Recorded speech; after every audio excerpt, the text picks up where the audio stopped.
Rambol sa mga batanon gawas sa usa ka imnanan sa Barangay Lahog, Cebu City nakuhaan og video. Insidente gimbisgahan na sa kapulisan. Sayra nato ang detalye pinaagi nining report. Kini ang literal nga street fighting tali sa grupo sa mga batanong lalaki ni adtong Sabados buntag. Init ang sinukleay sa kumo sa duha ka grupo.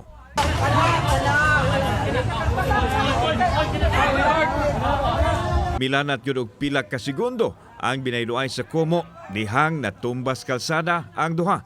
Dinhina adtunay nagpatunga og niuwang sa mga nagrambol.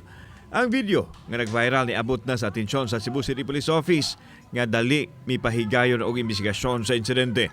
Base sa lihok sa mga batanon, matod sa kapulisan, posible nga nakainom og hubog ang mga niapil sa rambol.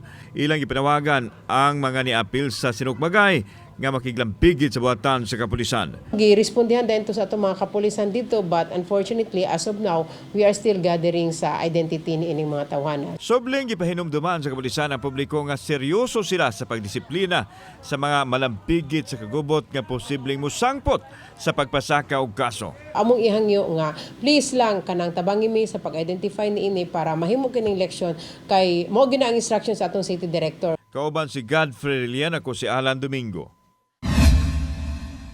Balitang Bisdak.